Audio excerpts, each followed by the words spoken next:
నమస్తే, welcome to our channel. నేను మీ అనిల్. రంగారెడ్డి జిల్లా షాబాద్ మండలం దైవాలగూడలో సభ్య సమాజం తలదించుకునే ఘటన జరిగింది. ప్రస్తుతం మనం ఏ సమాజంలో ఉన్నాం? ప్రస్తుతం జరిగేటువంటి సమాజంలో ఇలాంటి ఘటనలు జరుగుతూ ఉన్నాయి. రోజుకొక ఘటన, రోజుకొక సభ్య సమాజం తలదించుకునే ఘటనలు జరుగుతూ ఉన్నాయి. అసలు మానవ విలువలు, మానవ సంబంధాలు ఎటుపోతున్నాయి? గతంలో చూసుకుంటే అక్కడ బెంగళూరులో సొంత అక్కడే పెళ్లి చేసుకున్నాడు ఒక ప్రబుద్ధుడు. ఇక్కడ చూసుకుంటే సొంత అత్తతోనే అక్కడ సంబంధం పెట్టుకొని ఆ బిడ్డను చంపేసింది ఒక కసాయి తల్లి. ప్రియుడు మోజులో పడి సొంత కన్న పిల్లలకు అన్నంలో విషం పెట్టి కలిపి చంపేసింది ఒక కసాయి తల్లి. ఏం జరుగుతుంది సమాజంలో? ఇలాంటి ఘటనలు జరుగుతున్న నేపథ్యంలో ఈరోజు అంటే నిన్న అర్ధరాత్రి సమయంలో దైవాలగూడలో మరొక అమానుష ఘటన. అది అమానుష ఘటన అనుకుంటారా, లేకపోతే సభ్య సమాజం తలదించుకునే ఘటన అంటారా, లేకపోతే దారుణమైన ఘటన అంటారా? అది మీ ఊహకు వదిలిస్తున్నా. ఈ వార్త విన్న తర్వాత నిజంగా ఇలా కూడా ఉంటారా మనుషులు? మనం ఇలాంటివి ఎక్కువ సినిమాలు చూస్తూ ఉంటాం. ఏది సైకో కిల్లర్ సినిమాలు ఉంటాయి కదా. ఎగ్జాంపుల్ చూసుకుంటే స్పైడర్ సినిమాలో విలన్ ఉంటాడు కదా, భైరవుడు క్యారెక్టర్ నటించినటువంటి ఎస్జే సూర్య. అది ఇట్లాంటి వాళ్ళు నిజంగా ఉంటారని చెప్పేసి మనం అనుకుంటాం. ఇది సినిమాలనే ఇట్లా ఉంటాయి, బయట ఇట్లా జరుగుతాయని చెప్పేసి అనుకుంటాం. ఇలాంటి ఘటనలు చూసిన తర్వాత నిజంగా ఇలాంటి ఘటనలు చూసే సినిమాలు తీస్తారేమో అనిపిస్తూ ఉంది. అలాంటి తరహా ఘటన జరిగింది రంగారెడ్డి జిల్లా షాబాద్ మండలం దైవాలగూడలో. వీడు కనిపిస్తున్నాడు కదా, వీడు మంచి ఒక బొట్టు పెట్టుకొని ఒక వైట్ అండ్ వైట్ వేసుకొని చెప్పేసి నిల్చున్నాడు. అంటే ఒక శుద్ధ పూజలుగా కనిపిస్తున్నాడు. వీడిని చూస్తే మనం ఏమనుకుంటాం? అరే మంచోడు కావచ్చు అని చెప్పేసి అనుకుంటాం, మంచి మనిషి అనుకుంటాం. వీడు మనిషి కాదు, మనిషి రూపంలో ఉన్నటువంటి మానవ మృగంగా మనం చెప్పుకోవాలి వీడి గురించి. ఇప్పుడు వీడే ఈ కథ ఇదంతా కారణం చెప్పుకోవడానికి, ఇదంతా మనం అరవడానికి కారణం అంతా కూడా వీడు చేసిన పని. ఇదంతా కూడా వీడు ఏం చేసిండు, మన ఈ దైవాలగూడ పక్కన విలేజ్లో ఒక బాలికను అఘాయిత్యానికి అంటే ప్రతిసారి ఆమె వెంట పడడం, ఆ పిల్ల వెంట పడుతూ ఆమెను వేధించిన తర్వాత వీడిని తీసుకుపోయి ఫోక్సో కేసు పెట్టి జైలు వాడేసారు. ఒక 2 నెలలు అవుతుంది జైలు పోయి కూడా. మరి ఫోక్సో కేసులో బయటకు పోయినాడు, మళ్ళీ వెంటనే బయటకు ఎట్లా వచ్చిండో నాకు ఇంకా అర్థమవుతలేదు. ఆ పాపని మరి అఘాయిత్యానికి పాల్పడ్డా, అత్యాచారం చేసిన తర్వాత ఫోక్సో కేసు అయి జైలుకి పోయిందా మరి ఏందో తెలియదు. కానీ జైలుకి పోయి బయటకు వచ్చిన తర్వాత నిన్న రాత్రి సమయంలో మరి వానికి ఆ మెదట్లో ఏం పురుగు మెసిలిందో, మరి తాగిండా, లేకపోతే డ్రగ్స్ తీసుకుంటాడా, లేకపోతే వీడు చిన్నప్పటి నుండి ఈ విధంగానే ప్రవర్తిస్తాడా? మరి చిన్నప్పటి నుండి ఇంత దారుణంగా చేసిందంటే కనీసం వాళ్ళకి అమ్మ నాన్నకు తెలిసే ఉంటుంది వీడు ఒక సైకో అని చెప్పేసి. మరి ఇన్ని రోజులు ఏ విధంగా అమ్మ నాన్న ఊరుకున్నాడు? మరి గతంలో ఈ విధంగా ఎప్పుడు ప్రవర్తించలేదేమో. సరే లేదు అనుకుందాం, పెళ్ళయింది, ఆ భార్యకైనా తెలిసి ఉండాలి కదా వీడు పెద్ద సైకో కూడా అని చెప్పేసి. మరి తెలిసినా కూడా సైలెంట్గా ఉన్నారా? బయటికి పరుగు తీసుకోవడం ఎందుకు, ఇంట్లో విషయాన్ని రోడ్డు మీద చేసుకోవడం అనుకోని చెప్పేసి సైలెంట్గా ఉన్నారా? వీడు ఫోక్సో కేసులో ఒక బాలికను వేధించని చెప్పేసి వీడిని జైల్లో ఎత్తే బెయిల్ మీద బయటకు వచ్చిన తర్వాత నిన్న రాత్రి సమయంలో వాడు ఏం చేసిండు, ఎక్కడైతే ఏ బాలిక వల్ల వాడు జైలుకి వెళ్ళిండో ఆ బాలిక ఇంటికి వెళ్ళిండు ఈ నీచ్ కమీనే హరామి సాలేగాడు. ఆడికి వెళ్ళిన తర్వాత ఆ బాలిక ఉంది కదా, బాలిక ఆ బాలిక తల్లిని నరికి చంపేసిండు. ఆ తర్వాత ఆ బాలిక అమ్మమ్మను ఆ ఇంట్లోనే చంపేసిండు. వాళ్ళిద్దరిని చంపేసి 11 గంటల ప్రాంతంలో రాత్రి ఎవరైతే తనపైన కేసు పెట్టిందో, ఎవరి వల్ల అయితే తను జైలుకి వెళ్ళో ఆ బాలికను బలవంతంగా ఇంటి నుండి తీసుకుపోయిండు. బలవంతంగా కారులో ఎక్కించుకొని అక్కడి నుండి ఆ ఇంటి నుండి 3 కిలోమీటర్ల దూరంలో ఓ చెరువు ఉంది, ఆ చెరువు కాడికి తీసుకెళ్ళి మళ్ళీ అదే పని చేసిండు ఈ దరిద్రుడు. సేమ్ ఆ బాలిక పైన అఘాయిత్యం చేసిండు, అత్యాచారం చేసి అతి దారుణంగా గొంతు కోసి చంపేసిండు ఈ నీచ్ కమీనగాడు. ఈ పని చేసిన తర్వాత మళ్ళీ వాడు ఏం చేసిండు, ఈ రాజ్ కుమార్ అంటాడు వాళ్ళ ఇంటికి వెళ్ళిండు. ఏది ఈ రాజ్ కుమార్ గారిని ఇంటికి వెళ్ళిండు. వెళ్ళి అక్కడ తన భార్యను చంపేసిండు. అభం శుభం తెలియని తన ఇద్దరి పిల్లల్ని, ఇద్దరు అబ్బాయిలు, మీరు ఆ ఫోటో చూడండి, ఆ ఇద్దరు చిన్నపిల్లలు చాలా చూడముచ్చటగా ఉన్నారు. వాళ్ళిద్దరిని కూడా మర్డర్ చేసిండు. మొత్తం 6 మర్డర్ చేసిండు. కేవలం 2 గంటల వ్యవధిలో 6 ప్రాణాలను గాల్లో కలిపేసిండు ఈ దరిద్రుడు. కేవలం గంటల వ్యవధిలోనే 6 మర్డర్లు చేసిండు. ఒకటేమో కసి కోపతం చేసిండు. ఏది, నన్ను జైలుకు పంపిస్తారా, నీ వల్ల నేను జైలుకి వెళ్ళని చెప్పేసి ఏదైతే జైలుకు వెళ్ళినటువంటి వాళ్ళు ఉన్నారో ఆ బాలిక వంటికి వెళ్ళి ఆ బాలిక తల్లిని చంపేసిండు. ఆ బాలిక అమ్మమ్మని చంపేసి ఆ బాలికను బలవంతంగా ఇంటి నుండి 11 గంటల ప్రాంతంలో సీసీటీవీ ఫుటేజ్ కూడా ఉంది. బలవంతంగా పాపను తీసుకెళ్తుంటే ఆ పాప బిక్కుమంటూ భయంగా సైలెంట్గా ఇట్లా వెళ్ళిపోయింది. అరుస్తే ఏం చేస్తాడో ఏమంటాడో భయానికి సైలెంట్కి వెళ్ళిపోయింది.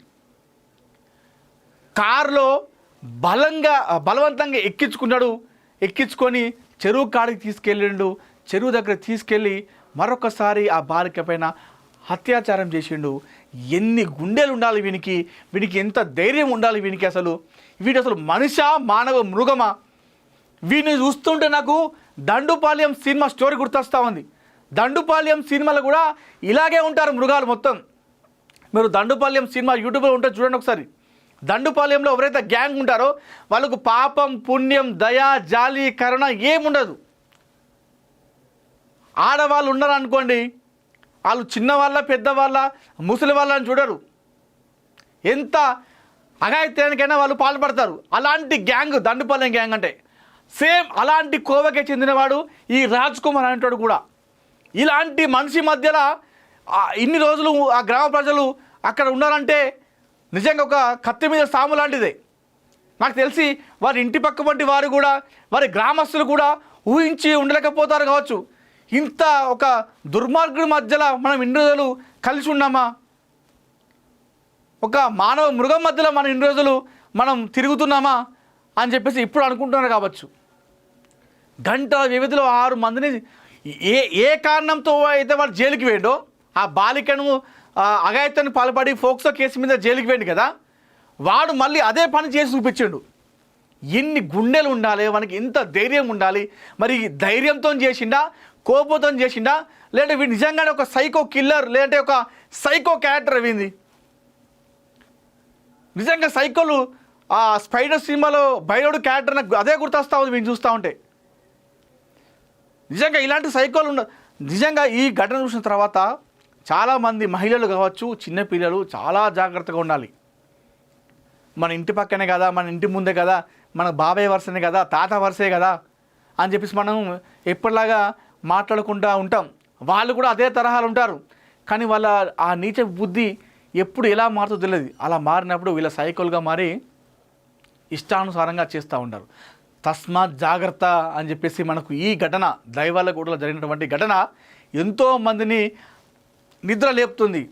ఎంతోమందికి ఈ వార్త ఒక వార్నింగ్ చెప్తుంది, సవాల్ విసురుతుంది ఈ వార్త అని చెప్పుకోవాలి. 6 మందిని అన్యాయంగా పుట్టిన పెట్టుకున్నాడు ఈ రాజ్ కుమార్ అనేటువంటి నీచుడు, దరిద్రుడు. ప్రస్తుతం ఈ కేసు ఏతుందో ఈ ఘటన నేషనల్ న్యూస్గా మారింది. దైవాలగూడలో ప్రస్తుతం నేషనల్ మీడియా, స్టేట్ మీడియా మొత్తం ప్రస్తుతం దైవాలగూడలో ఉందంటే అర్థం చేసుకోండి ఎంత దారుణమైన ఘటన అయితే ఈ విధంగా ఉంటుందో మీరు అర్థం చేసుకోవచ్చు. ఫోక్సో కేసు మీద అరెస్ట్ అయ్యి జైలుకి వెళ్ళిన తర్వాత వాడు బయటకు వచ్చిన తర్వాత నన్ను జైలుకి పంపిస్తారా అని నా పరువు తీసిరు, నన్ను ఇంత దారుణంగా చేసిరు అని చెప్పేసి వాడు ఆ బాధిత బాలిక ఇంటికి వెళ్ళి ఆ తల్లిని చంపిండు. ఆ బాలిక అమ్మమ్మను చంపి ఆ బాలికను తీసుకెళ్ళి మరి అక్కడ రేప్ చేసిండంటే ఆ ఫోక్సో కేసు వల్ల వాళ్ళు జైలుకి వెళ్ళిండు. మళ్ళీ అదే పని చేసి చూపించిండు. అంటే వీడు చూడండి ఛాలెంజ్ విసిరిండు. అంటే చట్టాలకు అన్నిటికీ కూడా వీడు ఛాలెంజ్ విసిరిండు. అంటే నేను ఫోక్సో కేసు మీద లోపలికి వెళ్ళినా, బయటకు వచ్చినా, మళ్ళీ అదే పని చేసినా, లోపలికి పోతా బయటకు వస్తా అని చెప్పేసి చట్టాలకు సవాల్ విసురుతున్నాడు ఈ మృగం రాజ్ కుమార్. వీడు ఆ పని చేసి అక్కడ చంపేసి మళ్ళీ ఆ చెరువు నుండి మళ్ళీ వాళ్ళ ఇంటికి వెళ్ళిండు. వాళ్ళ ఇంటికి వెళ్ళి ఈ రాజ్ కుమార్ తన సొంత భార్యను చంపేసిండు. తర్వాత ఇద్దరు అభంశుభం తెలియని ఇద్దరు చిన్నారులను చంపేసిండు, తన కొడుకులను చంపేసిండు. మొత్తం 6 మందిని చంపేసిండు. చంపిన తర్వాత తన తండ్రికి ఫోన్ చేసి నేను ఈ పని చేసిన నాన్న 6 మందిని చంపేసిన అని చెప్పేసి ఫోన్ స్విచ్ ఆఫ్ చేసి వెళ్ళిపోయాడు. ప్రస్తుతం దైవాల గూడలో ఒక ఉద్రిక్తత పరిస్థితి అయితే కనిపిస్తూ ఉంది. అక్కడ అంతా కూడా మొత్తం అక్కడ జనాలు మొత్తం అట్టుడుకుపోతున్నారు. రాజ్ కుమార్ ఎక్కడ కనిపిస్తే అక్కడ వాడిని చంపేద్దాం అన్నటువంటి కోపంతో రగిలిపోతున్నారు గ్రామస్తులంతా కూడా. ఆ చుట్టుపక్కల గ్రామాలందరూ కూడా ఆ ఊరుకు రావడం జరిగింది. ఇలాంటి మానవ మృగం ఉన్నటువంటి గ్రామంలో మేమున్నామా అని నెత్తి నోరు కొట్టుకుంటున్నారు ఆ గ్రామస్తులు. ఇలా చేస్తాడు అనుకోలేదు. ఎప్పుడు చూసినా పొద్దున లేవగానే మంచిగా స్నానం చేసి తెల్ల బట్టలు వేసుకొని బొట్టు పెట్టుకొని శుద్ధ పూస లెక్క ఉంటే మేము ఎంత మంచోడో శుద్ధ పూస అనుకున్నాం. కానీ వీడి వెనకాల ఇంత రాక్షసత్వం, ఇంత ఒక మృగం ఉందని చెప్పేసి మేము ఎట్టి పరిస్థితుల్లో ఎప్పుడూ అనుకోలేదని చెప్పేసి బిక్కు అంటూ ప్రస్తుతం భయపడుతున్నారు గ్రామస్తులు కూడా. ప్రస్తుతం పోలీసులు కేసు నమోదు చేసుకున్నారు. వీడిని ఎన్కౌంటర్ చేయాలని చెప్పేసి, వీడిని ఉరి తీయాలి నడి రోడ్డు మీద అని చెప్పేసి సామాన్య ప్రజలు, ప్రస్తుతం అక్కడ ఉన్నటువంటి ప్రజలు, స్థానిక ప్రజలు కోరుతూ ఉన్నారు. ఎందుకంటే వాడు ఒక పని చేసి రేపు ఫోక్సో కేసు మిన్నే వాడు జైలుకి వేయండు, బయటకు వచ్చిండు, మళ్ళీ అదే పని చేసి మళ్ళీ వేయంటే మళ్ళీ వస్తే కూడా అదే తరహాలో పని చేస్తాడు. కాబట్టి వాడిని ఈ భూమి మీద ఉంచద్దు అని చెప్పేసి స్థానికులు కోరుతూ ఉన్నారు. ఇప్పుడు 2 కుటుంబాలు బలి అయిపోయినాయి. వీడిని చేసుకున్న పాపానికి ఆమె కూడా చంపేసిండు. ఆ పిల్లలు ఏం చేసిర్రు నాయన, ఆ పిల్లల్ని కూడా చంపేసిండు. ఆ బాధిత బాలిక ఆమె ఇంకా మైనరే, మళ్ళీ ఆమె గుంజుకపోయాడు. గుర్ర అంటంగా మన భాషలో అట్లా ఆ రకంగా గుంజుకెళ్ళిండు. కారులో బలవంతంగా కూర్చోబెట్టుకొని చెరువు దగ్గరికి తీసుకెళ్ళి అక్కడ రేపు వేసి ఆమెను గొంతు కోసి చంపేసిండు. ఏం మృగం రా నాయన, వీడు మృగమా, వీడు ఇంకెక్క ఎవరితో పోల్చాలో అర్థమవుతలేదు. దండుపాల్యంలో ఒక సభ్యుడు అని చెప్పుకుంటారు వీడు. నన్ను అడిగితే దండుపాల్యం సినిమా తరహాలో చేసిండు వీడు. ఎగ్జాక్ట్గా దండుపాల్యం గ్యాంగ్ వీడు ఖచ్చితంగా నన్ను అడిగితే. అలాంటి రాక్షసత్వం, అలాంటి మనసత్వం ఉంది వీనికి.